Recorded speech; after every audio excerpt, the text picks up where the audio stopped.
मैं अपनी बेटी को कहाँ छोड़ूंगी? है तो हमें मार दो, मेरे बच्चों तीनों को, और मुझे मारो गोली, मुझे जनाजे हमारे बॉर्डर से पार कर दो। जिंदा तो मैं अपने बच्चे को छोड़ के नहीं जाऊंगी। लाशें हमारी पाकिस्तान के हवाले करो, मगर जिंदा हमें नहीं जाना है। हम इंडियन हैं, हम यहीं रहना चाहते हैं। तो हम क्या करेंगे? किस मुसीबत में हम फंस गए? जो ये वाक़ा हो गया हम उसकी मदद मत करते हैं। हम ये समझते हैं ये गलत हुआ, सरासर गलत हुआ है। ये अलीजा है जो रो रो कर मोदी सरकार से गुहार लगा रही है कि वो अपने बच्चों को छोड़कर पाकिस्तान नहीं जा सकती। उससे बेहतर है कि सरकार उसे और उसके बच्चों को गोली मार दे और उनकी लाशें पाकिस्तान भेज दे। वो जिंदा तो पाकिस्तान नहीं जाना चाहते। हमें यहाँ लाया गया, अब हमें 10 से 12 साल हो गए, बच्चे पढ़ रहे हैं, जवान हो गए बच्चे। अब हमें रात गए, हमें नोटिस दिया कि आप मुल्क छोड़ो। हम कहाँ जाएंगे मुल्क छोड़ के? और ऊपर से बोल रहे हैं जो बच्चा यहाँ पैदाइश होगी उसको यहीं पे छोड़ना है। मैं अपनी बेटी को कहाँ छोड़ूंगी? है तो हमें मार दो, मेरे बच्चों तीनों को, और मुझे मारो गोली, मुझे जनाजे हमारे बॉर्डर से पार कर दो। जिंदा तो मैं अपने बच्चे को छोड़ के नहीं जाऊंगी। हमें मार दो, इधर ही मार दो, हमारे जनाजे भेज दो वहां पे, लाशें हमारी पाकिस्तान के हवाले करो, मगर जिंदा हमें नहीं जाना है। मुझे अपने बच्चों को छोड़ के नहीं जाना है। मेरी छोटी बच्ची है 10 साल की, वो किसके पास रहेगी यहाँ पे? उसका कौन होगा, उसको कौन देगा? एक माँ के बगैर बच्चा कैसा रह सकता है? गवर्नर साहब ने मुझे यही अपील है, हमारे बच्चों पे, हम पे रहम फरमा। जो ये पहलगाम में वाक़या हो गया, हमें भी बहुत अफसोस है, हम भी खून के आंसू रो रहे, लेकिन उससे हमारा कोई लेना देना नहीं है। उनको कड़ी से कड़ी सजा दो, लेकिन हम पे रहम करो, हम पे रहम करो। मुझे यहाँ की हुकूमत से यही अपील है, इंडियन हुकूमत से, हम पे रहम करो। हमारे छोटे छोटे बच्चे, हमारा घर है, हम कहाँ जाएंगे? हम इंडियन हैं, हम यहीं रहना चाहते हैं।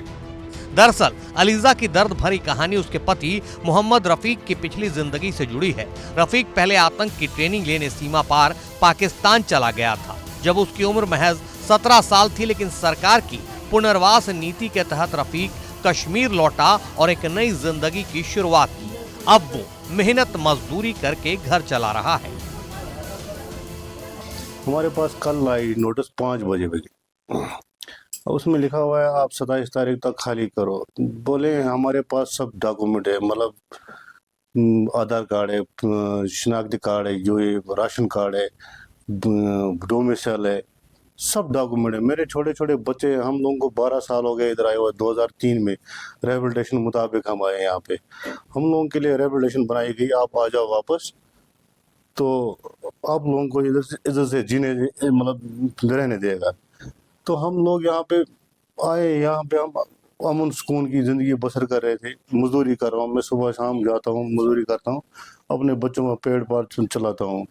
तो हम क्या करेंगे? किस मुसीबत में हम फंस गए? जो ये वाक़ा हो गया हम उसकी मदद मत करते हैं। हम ये समझते हैं ये गलत हुआ, सरासर गलत हुआ है। हकीकत में ये उनके साथ हद से ज़्यादा जाती होगी है। वो भी हमारे बहन भाई थे। तो मसला ये हम लोगों को अब फंसाया गया, मतलब हम लोगों को इस जद में आ गया। हम क्या करेंगे? कहाँ जाएंगे? ये छोटे छोटे बच्चे, मतलब इनको कहाँ लेके जाएंगे?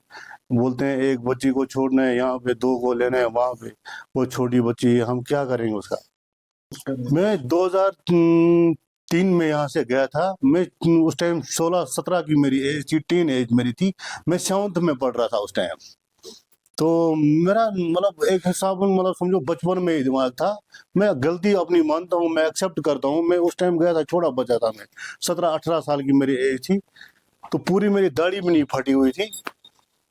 तो यहाँ से गया मैं गलती की वजह से, वहाँ से मैं फिर आया 2013 में वापस रिहैबिलिटेशन मुताबिक इनने बनाया। रिहैबिलिटेशन मुताबिक हम लोग यहाँ पे वापस आए। तो इस क्या करेंगे आप? पाकिस्तान की एक अन्य महिला जाहिदा ने बांदीपुरा के गुंडपोरा रामपुरा के बशीर अहमद नजर से शादी की जब वो साल 2000 में हथियारों के प्रशिक्षण के लिए पाकिस्तान चला गया था। 2010 में तत्कालीन सरकार द्वारा शुरू की गई पुनर्वास नीति के तहत जाहिदा और उनके पति कश्मीर लौटा और हिंसा के बजाय शांति का जीवन चुना। जो नोटिस आया उसमें लिखा है कि बेटियां दो और خود آپ جاؤ واپس, مریم اور آمنہ اور زاہدہ واپس جانا ہے, اور میرا جو چھوٹا بیٹا ہے اور میرا ہسبینڈ ہے وہ یہیں بیٹھے گا. اب میں اپیل کر رہی ہوں کہ مجھے یہیں بیٹھنا ہے. اب میرا چھوٹا بیٹا ہے, مجھے ہسبینڈ ہے, مجھے یہیں بیٹھنا ہے, مجھے واپس نہیں جانا ہے, نہ میری بیٹیوں کو واپس جانا ہے. میری بیٹیوں میں لکھا پڑھی ہوں, میری بیٹے پڑھتے نہیں سکت, میری چھوٹا بچہ ہے سکت, میرا چھوٹا بچہ 10 سال کا ہے, وہ کہاں بیٹھے گا. میں اپیل کرتی ہوں مجھے یہیں بیٹھنا ہے. میرے پاس آدھار کارڈ ہے, الیکشن کارڈ ہے, راشن کارڈ ہے, ڈومسائل ہے, میرے پاس ہر کارڈ ہے. میں 15 سال ہو گیا, یہیں بیٹھنا چاہتی ہوں, ابھی بھی بیٹھوں گی. یہاں پر ووٹ بھی ڈالا میں 15 سال میں. یہ دہشت گرد نے یہاں پر یا وہاں پر ہے نا, تو وہ کریں کچھ کریں گے, ہم لوگوں کو ان کے ساتھ کچھ نہیں.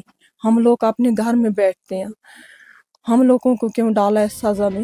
پہلگاؤں میں ہوئے آتنکی حملے کے بعد سرکار کے ایک آدیش کی زد میں آئے ان کشمیری پریواروں کا کہنا ہے کہ 1 دشک سے زیادہ سمے سے کشمیر میں رہ رہے ہیں, آتنک کے راستوں کو چھوڑ کر اپنا جیون سنوار لیا ہے, پریوار کا پالن پوشن کر رہے ہیں, چناؤں میں حصہ لیا ہے اور سرکار دوارا جاری کیے گئے سبھی ہندوستانی دستاویز ہیں. ان کی اس گہار کے بیچ پہلگاؤں میں حال ہی میں ہوئے حملے کے بعد ادھیکاریوں نے پورو آتنکوادیوں کی پاکستانی پتنیوں کو نوٹس جاری کر کے انہیں کشمیر چھوڑنے کے لیے کہا ہے. آدھیکارک دستاویزوں کے مطابق کم سے کم 17 مہیلاؤں کو نوٹس جاری کر انہیں 29 اپریل سے پہلے گھاٹی چھوڑنے کے نردیش دیے گئے ہیں.